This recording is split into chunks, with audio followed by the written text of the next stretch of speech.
The ice in Lucas Tran's whiskey hadn't melted yet when the betrayal arrived. He had just closed his drafting software, its glowing grid lines fading to black, when the ping echoed in the silence of his downtown San Diego loft. The subject line was empty. No greeting, no warmth, just a message from his wife of 11 years. "I've moved your inheritance into my personal account. It's better this way." For a full 6 seconds, Lucas didn't blink. Then he read it again. His body didn't respond, but his mind screamed. Not in rage, but in recognition. Attached was a photo, blurry but damning. His wife, Sienna Monroe, smiling in twilight beside a bearded man with sea-glass eyes, their wine glasses tilted toward each other like lovers whispering secrets. The view behind them, tan cliffs and crimson sky, was unmistakable. Sedona. The yoga retreat she'd claimed was in Flagstaff. Lucas placed the glass down with precision, his fingers surprisingly steady. He rose from his chair and walked slowly to the kitchen sink. He turned the faucet on and poured the whiskey out, watching the ice clink against the steel basin like little bells of finality. He didn't need to ask why. He needed to know how long. Sienna had always been brilliant at presentation, at making wellness feel like salvation, at masking personal gain beneath scented candles and detox smoothies. Her face adorned the covers of New Female Power and Thrive Culture. She had built a $6.2 million brand in 5 years, thanks in no small part to Lucas's design firm, which handled all her flagship store concepts at cost. Back when trust was free, Lucas pulled up a hidden folder from his cloud drive, one not visible on any local machine, protected by a 2-factor protocol and a 2048-bit encryption layer. Inside, dozens of logs awaited him, labeled meticulously. Unauthorized attempt, 0309-24, metadata capture, MacBook Pro F45, IP range scan, Scottsdale 3412.118. 0. He had suspected something months ago, when her passwords changed, when her retreats grew longer, when she began asking oddly specific questions about where exactly the money is. But it wasn't the questions themselves that had tipped him off. It was the cadence, the scripted pauses, as if someone else had coached her. Lucas clicked open one of the protocol logs. The AI monitoring system he had installed in quiet collaboration with an old friend at Vigilant Systems had been feeding him breadcrumbs for weeks. The algorithm detected behavior anomalies, a series of login attempts spaced precisely 27 minutes apart, as if scheduled via script. One had originated from a Tier 2 access point in northern Arizona, bypassing basic security, but halted by what the system labeled Muk 47A, Fanhoy Quien, Sohu Ketua. Section 47A, Inheritance Ownership Reversion Clause, initiated on breach, auto-escalates to legal tier. Class, non-repudiable. Sienna had tripped a line she never knew existed. She had just given him everything. 3 summers ago, they had redesigned the backyard of their home in La Jolla. Lucas had laid the stone path himself, a meditative act he treasured. She had chosen blue hydrangeas for the borders, saying they reminded her of Korean spring festivals. They laughed then, drank too much, slept under the stars. Tonight, that same backyard felt like a graveyard in his memory. Lucas opened the drawer beneath the sink and pulled out a small notebook, a black moleskin with the word MAI embossed in gold letters.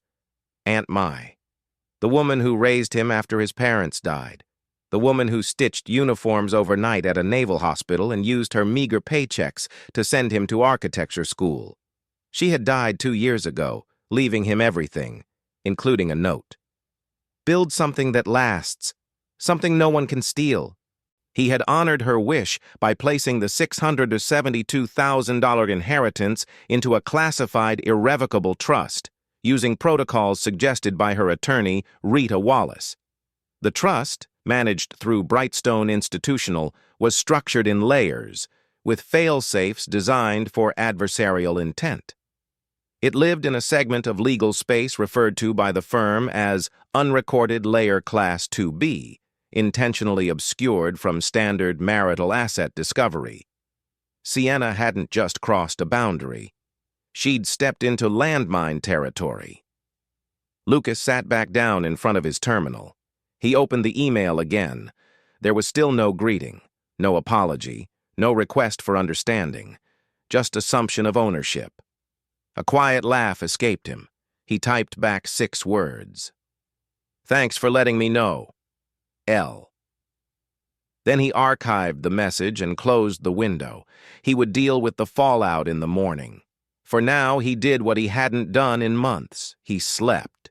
He dreamt of concrete, of unfinished bridges hanging in the fog, of scaffolding that led nowhere, and of Sienna's face, not angry or vengeful, but blank, like a mirror turned outward, reflecting only what he had failed to see. He awoke at 6:12 a.m. No missed calls, no texts, not even a follow-up. She'd moved on. Clean break. Or so she thought. Lucas opened the encrypted folder again and began categorizing every digital artifact she had left behind. Screenshots, transfer protocols, whiteboard photos with dollar amounts circled and subtracted by 20%, labeled estimated fees. In the lower corner of one document, a signature. Jason B., most likely the man from the photo. A former financial analyst turned intuitive wellness strategist, according to a quick LinkedIn search.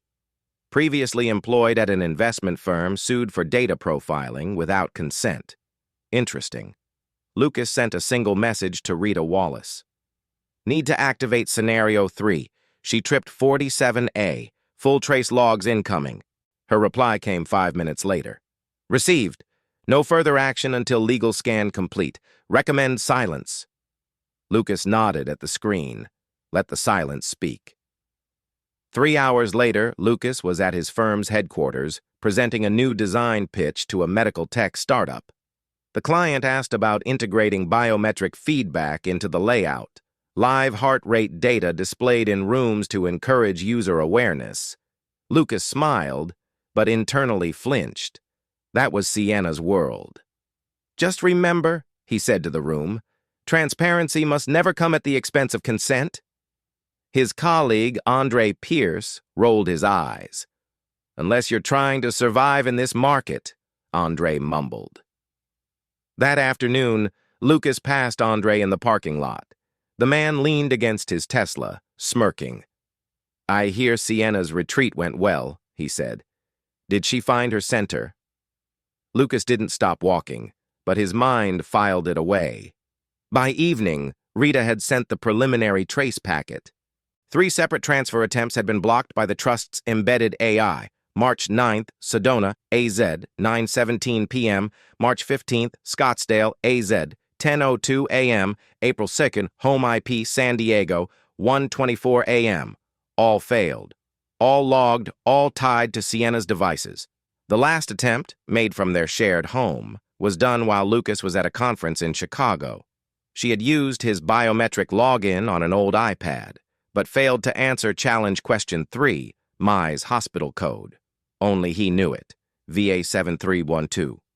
At 9:43 p.m., a new message arrived, this time not from Sienna.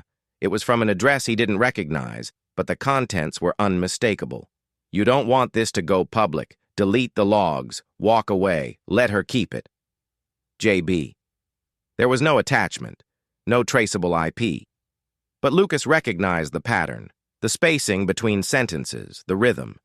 Jason B. had decided to speak. Lucas stared at the screen for a long time before replying. He typed only 2 words. Understood. Logging. And hit send.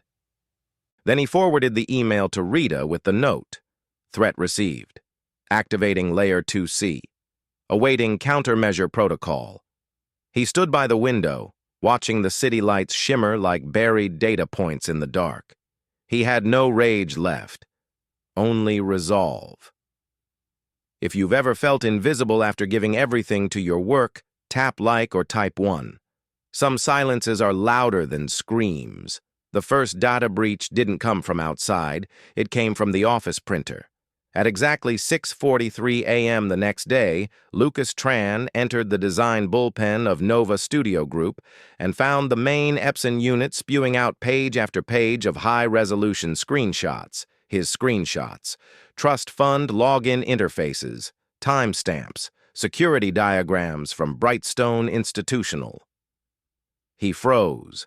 They were pages from his classified folder.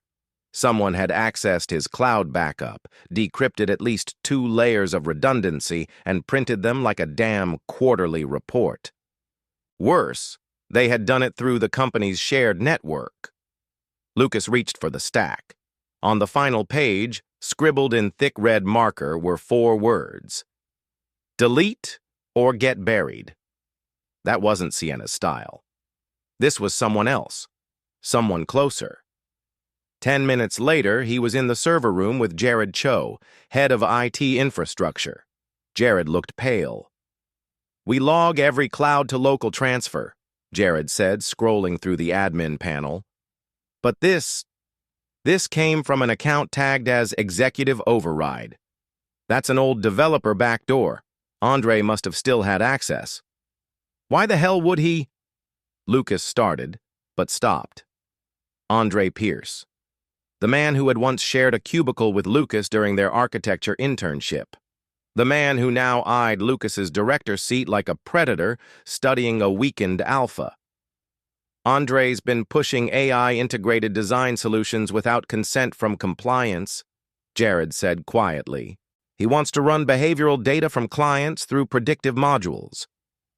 "That's illegal," Jared nodded. "That's also why he wants you out." By 10 a.m., Lucas had sealed off his drives, reset his internal access tokens, and encrypted all data using a Layer 3 auth chain, a redundancy system designed for compromised environments. He filed an incident report under Internal Class B, Data Interference, Non-Lethal Threat, tagging it as confidential per Nova's corporate charter. But something deeper had shifted. The breach wasn't just about Sienna anymore. It was about control. Lucas returned to his office and sat in silence, watching the city rise beneath glass walls that once felt inspiring, now suddenly transparent in all the wrong ways. That evening, Lucas accessed Vigilant Systems through a clean device at home. Their AI trace module had already generated a new report. Unauthorized access node detected class, hybrid human plus script behavior, origin San Diego, Nova Studio Network, logged user, tag, AI Pierce. Beneath that, the system had triggered a Section 47A extension flag, a protocol designed for cases when trust fund security breaches escalated into real-world physical or reputational harm. Extension flag 47A. Permission to initiate full trace and report to outside counsel granted. Class 2A, logging enabled, external legal prep initiated. He clicked open the subroutine log titled Pierce Intrusion, unrecorded Layer 2C. It included time-coded captures of Andre's mouse movements while exploring a folder Lucas had named Hydrangea Samples, a camouflage directory housing encoded versions of Rita Wallace's legal counsel, plus device fingerprint maps tied to Sienna's prior attempts. He'd walked right into it. The next day, Lucas confronted Andre in the shared lounge. He held up one of the printed pages, the one with the red marker threat. "You're smarter than this," Lucas said, calm and quiet. Andre smiled. "I didn't print anything. You used a ghost credential. You're making assumptions." Lucas stepped closer. "You're digging in layers you don't understand. Some of those protocols are classified. Violating them doesn't just cost jobs, it opens you up to criminal exposure." Andre leaned in, his voice lower now. "And if I prove you're using company infrastructure to shield personal legal matters, what do you think happens then?" Lucas didn't blink. "Try. The audit trail you left is already mapped. You used a test machine registered under procurement admin for design simulation. I'll let legal decide what to call it." A pause. Then Andre shrugged. Don't forget, Lucas, Nova doesn't care who's right. They care who gets there first. Later that afternoon, Lucas received a calendar invite from the Internal Ethics Review Panel. Topic: Unauthorized use of AI infrastructure for non-professional matters. He exhaled slowly. Andre had moved first. It didn't matter that Lucas's motives were pure. In the eyes of a corporate oversight board, intent meant nothing without narrative. He needed to control the frame. Lucas called Dr. Kimora Levins, former ethics advisor for Nova, who had resigned after the company's controversial use of emotion mapping software in retail spaces. She owed him a favor. "Can I leak something?" he asked her. "Without it tracing back?" "Depends. What's the payload?" "An executive is using client biometric data to train predictive AI without consent, and he's attempting to frame a whistleblower in the process." There was a pause on the other end. "You always did save your nukes for the final inning," she said. "I'll release it to the right nodes under the title Project Hydrangea, Weaponizing Empathy." Lucas smiled grimly. "Make sure the ethics subcommittee sees it before Friday." That night, Lucas walked through the La Jolla house alone. Sienna's scent was fading, but her digital footprints remained. He reopened the shared cloud folder titled Home Renovation Ideas. Deep in one subfolder behind 8 nested directories, he found a backup note labeled For Transfer Day, Protocol Mirror Copy. It was a script, a step-by-step playbook of how to impersonate his access identity using two-factor tokens, spoofed biometrics, and behavioral pattern prediction software.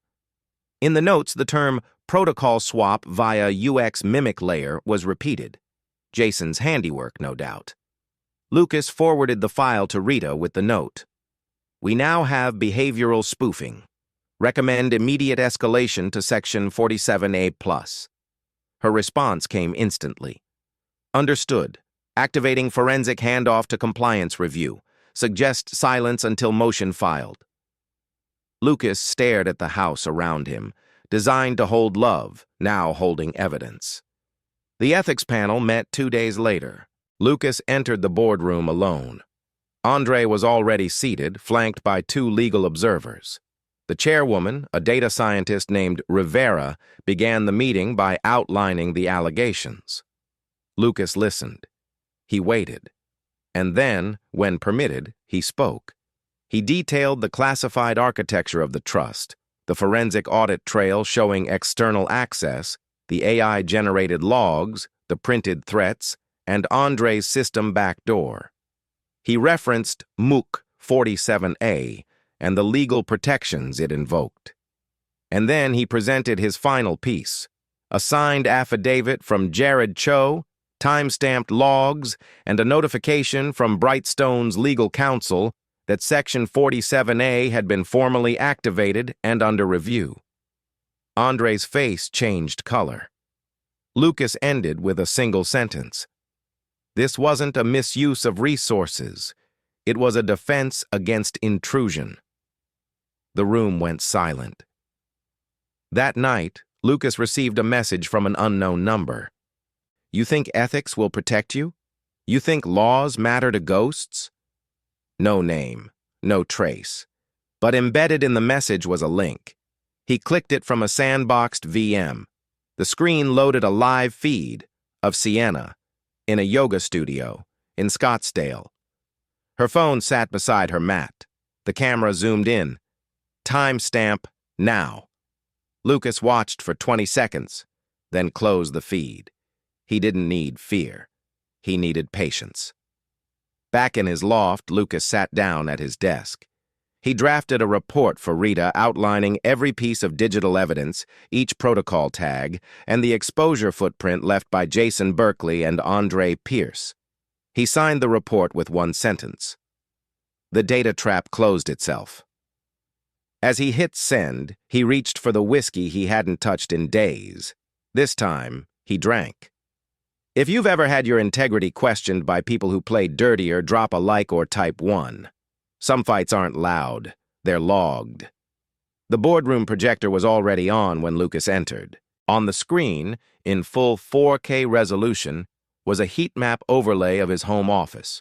Red zones pulsing around his laptop, his phone, even the fingerprint reader embedded in his desk.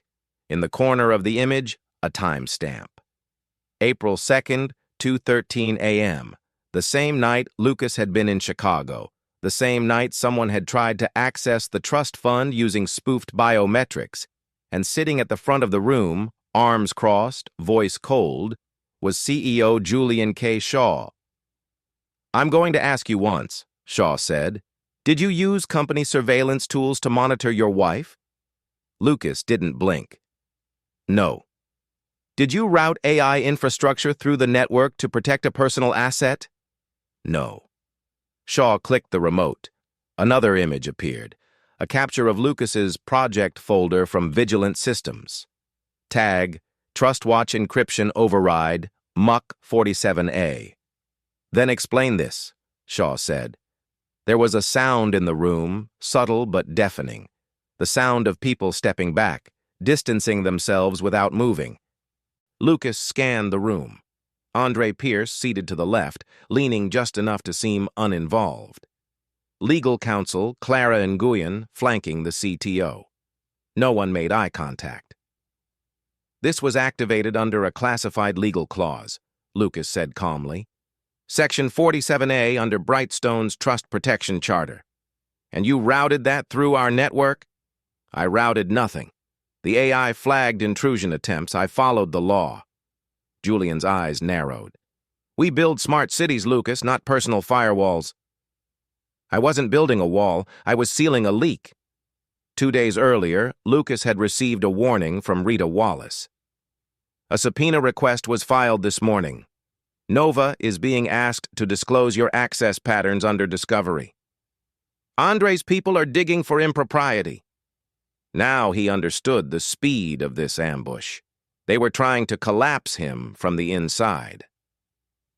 Lucas opened his leather folio and pulled out a single document. He placed it on the table. "This is a certified legal opinion from Wallace and Cross. The inheritance was never commingled. The protocols used were structured in unrecorded Layer 2C, separate from any professional assets. My use of the AI module was defensive, passive, and fully encrypted." Julian didn't touch the paper. Instead, he stared at Lucas for a long, heavy breath. "Then we have a problem, Lucas. Because right now, our legal risk team says you violated Muck 47A escalation by failing to disclose the tool's activation to corporate compliance." Lucas blinked. That was new. Muck 47A has an internal secrecy clause. It also has an exception, Clause Delta Override, if your position grants access to Tier 1 infrastructure, which yours does. Outside the glass wall, employees moved like shadows, tapping keys, sipping coffee, laughing at the oblivious. But inside, a war was brewing. Lucas leaned forward. "Then I request a formal ethics hearing, not a closed-door accusation." Andre scoffed. "You're in one." Lucas turned to him, voice low. "You set this up. You set yourself up. Using company tech to fight a divorce, that's sloppy. This isn't about my divorce. Then why did you file a threat report against a yoga instructor?" Lucas froze. Only 5 people had seen that file. He looked at Julian. "You gave him access?" Julian shrugged. "Chain of command review. Andre is now interim head of predictive systems." The words landed like a blade to the spine. Lucas stepped back. When he returned to his office, his badge didn't work. Security had been downgraded. He typed in his secondary code. It granted him limited access, read only on most folders. His personal workspace had been cloned and boxed into a sandbox. Andre had taken everything. He called Rita. She answered in 2 rings. "They've frozen my internal credentials," Lucas said. "I need a fast release clause under Brightstone's third-party protection protocol." "You'll have it in 12 hours. "But Lucas..." "What?" "We've received a formal notice. Sienna's new counsel is claiming your data logs are inadmissible because they were obtained using tools with unclear authorization. They're leaning into the corporate misuse angle. Lucas laughed bitterly. Of course they are. She's not coming at you alone. Someone's helping from inside. I know who. That night, Lucas met with Dr. Levins again. They sat in the back of a dim cafe downtown, laptops back to back, screens mirrored on an encrypted channel. She handed him a thumb drive. This is everything from the ethics leak. Inside were reports from the compliance subcommittee, showing Andre had proposed a platform called SimPath that would use emotional response prediction models based on live user data. Your wife's company was in beta testing, she added, the first wellness brand to try it. Lucas stared. They mapped users' voice inflection, tone, micro-expressions, then sold tailored recovery products based on projected breakdown cycles. And they used our data backbone? They used you, Lucas. You built the layout. Sienna built the pitch. Andre built the tool. He returned home and poured himself a drink, then stood at the window watching the Pacific breathe in moonlight. He whispered to the glass, not to himself, but to the silence behind it. I was never the architect. The next morning, Lucas received a padded envelope via courier. Inside was a document titled Mutual Release Proposal, Non-Litigation Agreement, offered by Sienna's attorney. It proposed a quiet settlement. She would return a portion of the money if Lucas agreed to drop all surveillance claims and withdraw from Nova's internal proceedings. There was a yellow post-it stuck to the back. He says you're too tired to win. No signature, no name. But Lucas knew. Jason Berkeley was still pulling strings. He looked at the fine print. If he signed, he couldn't testify in any ethics review, couldn't speak publicly about Section 47A, couldn't release the full story to the media, and most of all, couldn't reclaim his voice. Lucas didn't sign. He walked into the Nova executive floor 2 hours later with a document of his own, a 67-page dossier prepared by Rita's legal team. It included trust fund attack logs with time-stamped intrusion origins, evidence of unauthorized data use by Andre, cross-traffic flow diagrams showing Sienna's brand testing via Nova's infrastructure, internal memos from Andre to his team referencing classified layers bypassed for field testing. He dropped the file on the boardroom table. You can fire me, he said to Julian. You can strip my credentials, but if you do, this goes to federal arbitration. Andre rose. You're threatening the company? No, Lucas said. I'm threatening you. That night, Lucas's apartment buzzed with the sound of his phone. Unknown number. He answered. A voice whispered, You've crossed protocol. Click. Lucas stared at the screen. No trace, no message. Only the eerie feeling that someone had walked through his mind while he slept. He checked his system. The trust folder had a new log. Attempted remote access. Classified layer breach. Failed. Triggered alert.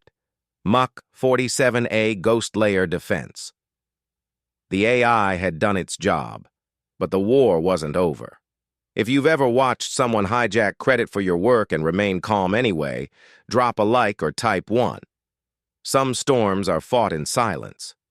The moment Lucas opened the courtroom door, he knew he had already lost something. Not the case, not yet, but something more invisible. On the far side of the courtroom, Sienna sat at the plaintiff's table, perfectly composed. Her new attorney, Martin Keene, was a former federal litigator known for flipping reputational damage cases upside down. He didn't bother looking at Lucas as they passed. Lucas's own attorney, Rita Wallace, placed a hand gently on his arm. He's trying to bury you in pretrial narrative. Don't react to the stagecraft. Lucas nodded, though his heart beat too loud to be quieted by legal strategy. Across the room, the clerk announced, Hearing for case R732B, Sienna Monroe versus Lucas Tran. Allegation: misuse of proprietary surveillance tools, spousal financial misconduct, and breach of fiduciary trust. It was surreal. The woman who had tried to steal his inheritance was now accusing him of invading hers. Keene stood. "Your Honor, we're asking for an emergency injunction to freeze Mr. Tran's remaining assets until a full forensic audit is complete. We have concerns that trust-based funds may have been commingled or misrepresented." Lucas kept still. Rita calmly slid a document across the table. "Exhibit A, Your Honor. A certified trust structure created under MUC 47A, Section 12B. Funds were never commingled, never accessible under marital property." Judge Langford raised an eyebrow. "Is this the same MUC 47A I saw referenced in a recent ethics filing?" "Yes, Your Honor," Rita replied. "The fund is protected under a classified protocol agreement, with all nodes operating inside unrecorded layers registered through Brightstone Institutional." Keene clicked his pen once. "We have reason to believe Mr. Tran manipulated security layers and used enterprise-level AI to isolate his wife financially without disclosure or court approval." Lucas finally spoke. "That's not surveillance, that's security. And I wasn't isolating her. She was already gone." 3 weeks earlier, Rita had walked him through the Tier 3 arbitration tactics for domestic and corporate crossover disputes. Most lawyers failed to understand how classified digital layers intersected with real-world legal claims. "The second you go to court," Rita had warned, "they'll make you the villain for understanding the system too well.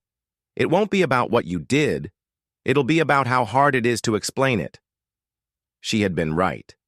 Today wasn't about justice. It was about perception. And Sienna, draped in minimalist couture, glowing with curated sorrow, was playing her role to perfection. Lucas took the stand mid-morning. Keene was polite but scalpel sharp. "You created a folder called Hydrangea Samples, correct?" "Yes. And inside that folder were biometric logs, IP trace routes, and encrypted ledger keys. They were embedded behind a decoy system. It's standard for any security layer built within classified protocol 47A beta." "Were you hiding those from your wife?" "I was protecting them." "From whom?" Lucas met his gaze. "Whoever tried to breach them." "And you believe that person was your wife?" Lucas didn't answer. That wasn't a yes. "I believe she was being guided by someone who knew what to look for." "Like Jason Berkeley?" A silence hung. Lucas nodded once. "Yes." At lunch break, Lucas sat alone in a side chamber, staring at the tiled floor. Rita joined him, holding her phone. "Brightstone just released an updated report. 3 more intrusion attempts were logged this morning, all blocked." "They're not backing off," Lucas murmured. "No," she said. "But we don't need them to. We just need to prove they were trying." She handed him a printout. At the bottom was a new designation: Section 47A, Trigger Escalation, Ghost Layer Breach, Risk Score, Red. "This means we can bring the counterclaim forward," Rita said. Lucas folded the paper slowly. "Let's do it." The afternoon session flipped everything. Rita stood and submitted a digital evidence file. Exhibit F, timeline of coordinated breach attempts, traced from both Scottsdale, Arizona and San Diego, California, executed during times when Mrs. Monroe claimed to be offline. Keene objected, but Judge Langford waved him off. "Continue." Rita continued. "Your Honor, we believe this isn't just about financial misconduct. This is a case of deliberate identity mimicry, using predictive biometrics and protocol layer injection to simulate Lucas Tran's login behaviors. That constitutes attempted fraud under state and federal code." Gasps flickered in the courtroom. Keene shot up. "Objection! This borders on speculative technology." Rita smiled. "It's not speculative. It's documented. Behavioral mimicry layers are standard in SimPath's AI model, and we've confirmed that Sienna Monroe's company was running pilot tests inside Nova Studios' infrastructure, where Mr. Tran is employed." Langford's eyes narrowed. Are you suggesting this was coordinated through his own company? Yes, Your Honor. And we have emails. By the next morning, the tone of the trial had changed. Keene was more cautious. Sienna avoided eye contact altogether.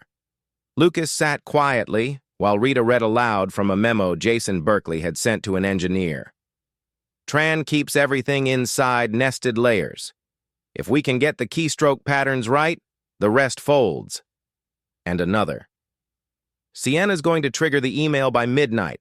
From that point on, it's game theory. Game theory. Lucas couldn't help but smile. To them, it had been a game. To him, it was survival. That evening, Lucas returned home to find his apartment door ajar. He paused. Inside, nothing seemed touched, except the photo frame on his desk. It was tilted, no longer square. He stepped closer. Beneath the frame, a single post-it. Some traps bite back. No signature, but someone had been there, and they were done hiding. The next day, Rita filed the formal counterclaim. Title, Tran v. Monroe et al., Coordinated Intrusion via Unrecorded Layers, Emotional Exploitation, and Digital Asset Mimicry. It was a long title, but every word felt earned. In court, Keene made one last attempt. Mr. Tran, he said, would you agree that your actions, including the creation of deeply embedded classified layers, created a climate of distrust? Lucas considered that. My job was to design structures that outlast people. I assumed love was one of them. He paused. I was wrong. The judge leaned forward. In light of the forensic evidence and activation of Section 47A protections, the court rejects the plaintiff's claim and grants Mr. Tran full retention of trust assets. A beat passed. Furthermore, the matter of corporate interference has been forwarded to the ethics board. Keene sat down, deflated. Sienna finally looked at Lucas, and for the first time, she blinked like someone realizing there would be no encore. Lucas exited the courthouse alone. No cameras, no applause. Just the wind lifting the corners of his coat and the sharp clarity of a storm that had finally passed. He reached into his pocket and took out the old note from Aunt Mai. Build something that lasts. He smiled to himself. That night, he received one final message. No subject. Just a line of code embedded in the body. Run trigger 47A, revenge mode false. And beneath it, you win this round, but we study those who win. He closed the laptop and turned off the lights. They could study all they wanted. He was building something else now. If you've ever been punished for protecting what matters most, hit like or type 1. Some defenses don't look heroic, but they hold. The check arrived in an unmarked envelope. No return address, no note, no signature, just a pale blue cashier's check for $89,275, the exact amount Sienna had once siphoned from their joint account. The amount he had written off as gone. Lucas Tran stared at it for a long time beneath the amber light of his downtown loft. On the memo line, typed in faint block letters, the rest of what I owed. He set the check down gently beside a cup of Vietnamese black coffee, steam curling into the air like smoke from a distant fire. Was this remorse, or was it a trap? 6 months had passed since the final hearing, since the court had ruled in his favor, since Section 47A was closed with a permanent red flag tag for hostile digital activity originating from personal connections. But nothing about this felt finished. Lucas had sold the La Jolla house, too many shadows in the stone path he'd once laid with hope, and moved to a modest urban loft, walking distance from Archtech Foundation, the nonprofit he had built using the remainder of his Aunt Mai's inheritance. She had wanted him to build something that lasted, so he built scholarships for orphans, immigrants, dreamers, those like him, those like her. The foundation's first recipient, Zariah Jin, 17, was an architectural prodigy who had lost both parents in a factory collapse. Her essay, titled Spaces That Remember Us, had brought Rita Wallace to tears. "This," Rita said, placing the acceptance letter on Lucas's desk weeks ago, "is why we survived the fire. But now, this envelope. No postmark, no fingerprints. Just the money." Lucas slipped it into his document safe, unopened. Then he opened a new folder on his encrypted system. Ghost return, unclassified. He uploaded an image of the check, embedded a trace watermark. Activated monitoring protocol Dusk 7, a classified layer within unrecorded vault mode used for financial activity, suspected to be emotionally coded or manipulative. He knew how this worked. First the gesture, then the bait. 3 days later, a message arrived from an old number. Unknown contact, Berkeley J. Still meditating on forgiveness? Or just scanning every envelope for explosives? Lucas didn't respond. He copied the message, dumped it into his sandbox server, and ran a neuro-linguistic profile map on the phrasing. 92% match to prior messages from Jason Berkeley. The system flagged the tone: passive threat, masked introspection, emotional lever tier 2. He tagged it under 47A ghost channel, threat vector dormant.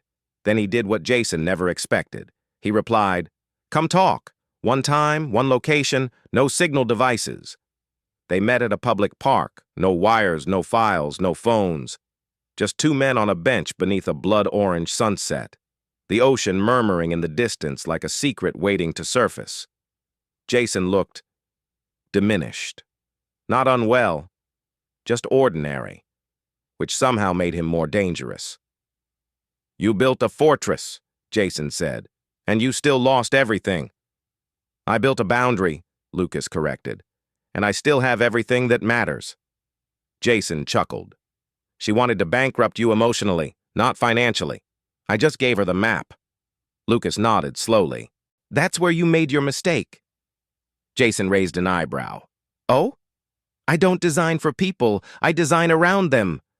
There was a long pause. Then Jason stood. "This isn't over. You understand that, right?" "I know." Jason smiled. "Good, because next time, you won't see us coming." He walked away, leaving only the fading heat of his shadow. Lucas waited until the man was gone, then reached under the bench and retrieved the small, audio-blind recorder hidden in the frame. It had captured everything, including the phrase, "next time." He uploaded it into the system that evening, categorized under Active Intent, Category Gray, Sublayer Interpersonal, Muck 47A, Echo-enabled. The ghost layer lit up. Later that night, Lucas sat at his desk and opened the letter from Zariah Jin. It had arrived the same morning as the check. "Mr. Tran, I still remember what you said during the interview. Design is about absence. What's missing? What needs to be filled? I think you were talking about more than architecture. Thank you for filling that space." He smiled, quietly, privately. There was peace in purpose, not just survival, but continuity. At dawn, he walked down to the riverfront, the same place he and Sienna once dreamed of opening a joint wellness and design studio. The cafe they once visited had been turned into a startup incubator. Figures. He took out the check one last time, then walked to the bank and deposited it directly into the foundation legacy account. One more scholarship, one more reclaimed purpose.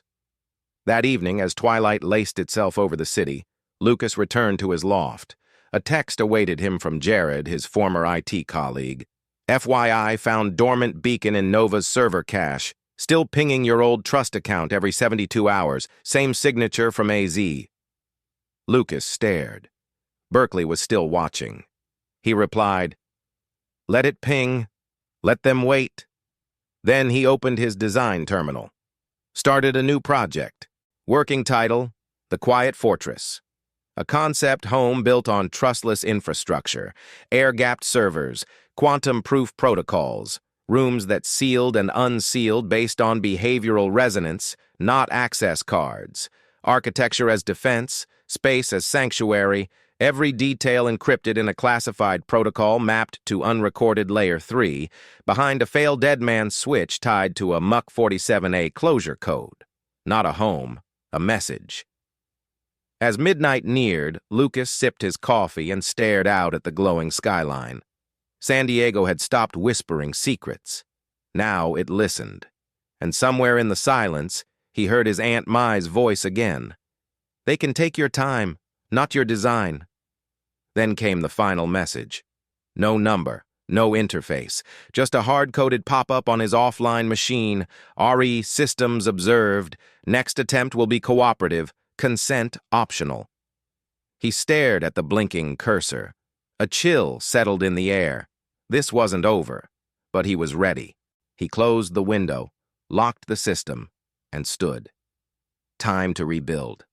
Again. If you've ever chosen to rebuild instead of retaliate, type 1 or leave a comment. Not all victories are loud. Some are just lived. They never came for Lucas Tran with handcuffs or subpoenas. Not yet. But in the months that followed, he came to understand something more dangerous than prosecution. Observation without consequence. The beacons still pinged his trust system. Jason's signature resurfaced intermittently, never close enough to trigger breach alerts, but just enough to remind Lucas that he was still inside someone else's game theory simulation. A ghost, a note in an algorithm, a variable in a test that never ends. And yet, Lucas never flinched. Because somewhere along the fracture lines of betrayal, litigation, and surveillance, he had reclaimed something that mattered more than vindication. Agency. Not the kind that courts grant or headlines reward, but the quiet kind. The kind we grant ourselves when we choose to design with intent, rather than react in fury. What began as a marital collapse revealed much more.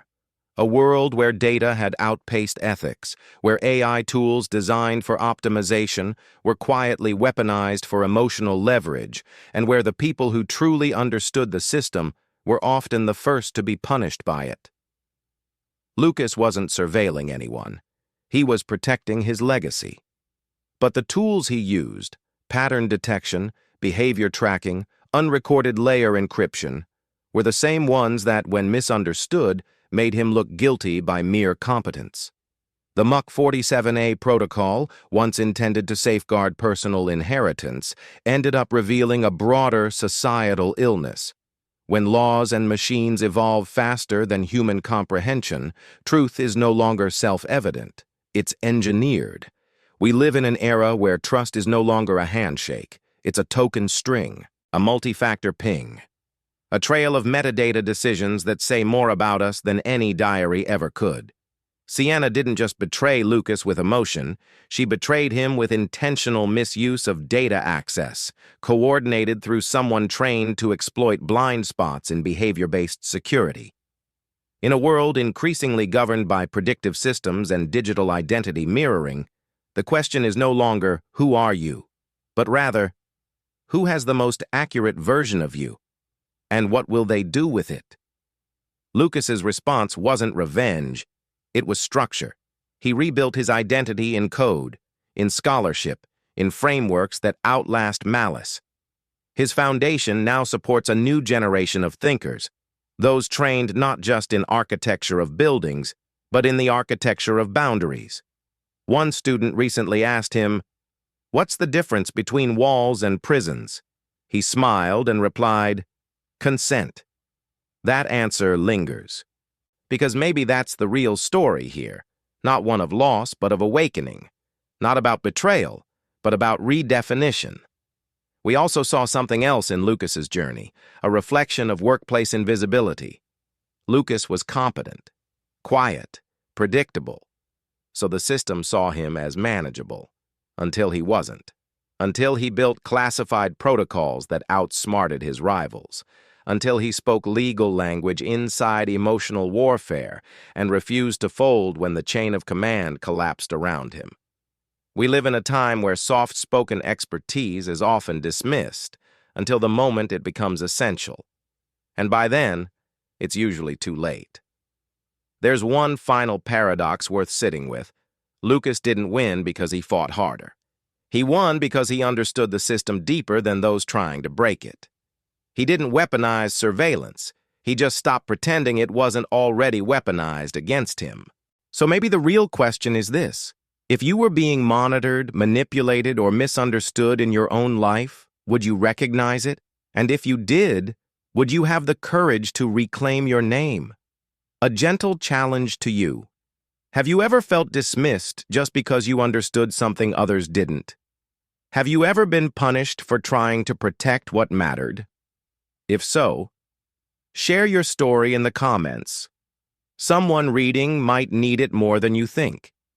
And if this story spoke to you about dignity, about silence, about fighting not with noise but with clarity, hit like. Type 1 if you've ever had to rebuild. Type 2 if you're still rebuilding. And above all, subscribe to this channel for more stories about real strength, hidden systems, and the quiet people who outlast the storm.